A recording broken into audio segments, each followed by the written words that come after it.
పిల్లరా పోయిన 2 వారాలుగా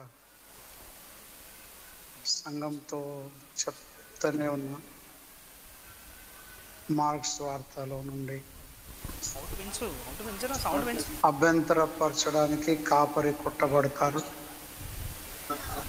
చాలా మందిలో అభ్యంతరం వస్తుంది, చెదిరిపోయే పరిస్థితులు వస్తాయి. ఇటువంటి టైంలో సంఘం ధైర్యంగా ఉండాలి.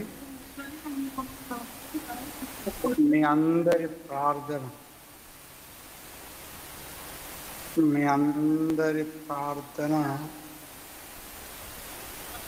తిరిగి నన్ను మీ మధ్యలో తీసుకొస్తుంది. ఎవరు కన్నీరు విడవద్దు,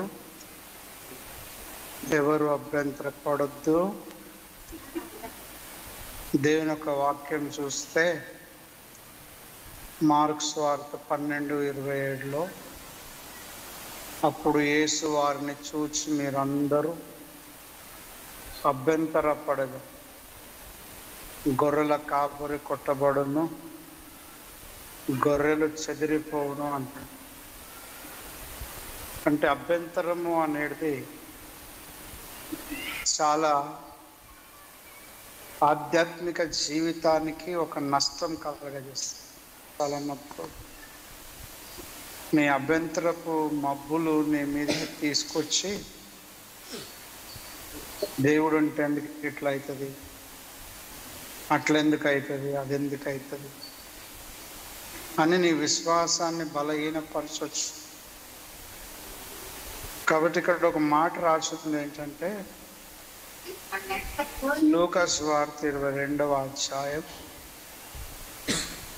31-32 వచనాలలో, సీమోను సీమోను, ఇదిగో సాతాను మిమ్మల్ని పట్టి గోధుమల వలె జల్లించుటకు మిమ్మల్ని కోరుకొనెను అంటాడు. గోధుమలు దులిపినట్లు దులిపేస్తుందంట దయ్యం. అయితే ప్రభు అంటాడు 32లో, నీ నమ్మిక తప్పిపోకుండానట్లు నేను మీ కొరకు వేడుకుంటే నీ మనసు తిరిగి నా తర్వాత నీ సహోదరులను స్థిరపరచమని చెప్పాడు. ఏంటిది? మనము నమ్మకంలో నుండి తప్పిపోకుండా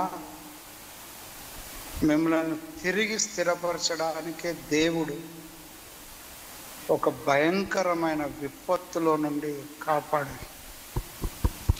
ఆ స్థలంలో పడ్డవాళ్ళు ఇప్పటిదాకా బ్రతకలేరు అనేది సాక్ష్యం. కానీ ఎవరికి ఇబ్బంది కాకుండా ప్రభు తప్పించారు. ఒకటి గుర్తు, వ్యాపారం మీద మీకు నమ్మకం ఏముండాలి అంటే, మీ అయ్యగారు వ్యర్థంగా ఎక్కడ తిరగడానికి వెళ్ళడాయన. ప్రశాంత్ పాస్టర్ అంటే సేవ, సేవ అంటేనే ప్రశాంత్ పాస్టర్. అది కష చేతను మిష చేతను ఏదో రకంగా సేవ అందించబడాలి. సర్వలోకానికి సర్వ సృష్టికి సువార్త అందాలి.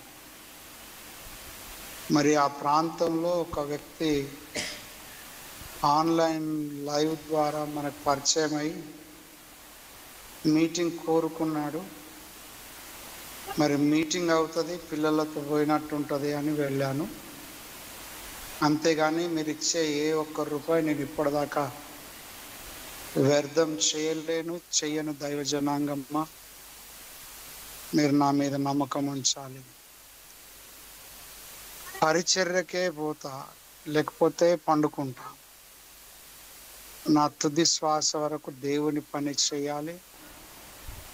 మన ప్రాంతంలో ఒక నూతన ఉజ్జీవం కలగాలి అనేదే నాకున్న దర్శనం. కాబట్టి దేవుడు మనందరినీ స్థిరపరచడానికి ఇటువంటి అనుమతిస్తారు. మరణము కొట్టివేయట ఆయన వశమై ఉన్నది. నేను దేవుని యొక్క సంకల్పంలో యథార్థంగా మీకు చెప్తున్నా, పరిచర్లో ఎక్కడ మీరు బలహీనపడద్దు.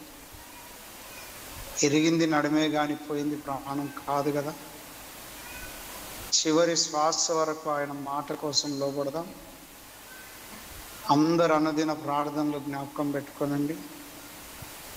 వచ్చే ఆదివారం నేను తిరిగి మీకు అందుబాటులో ఉంటాను.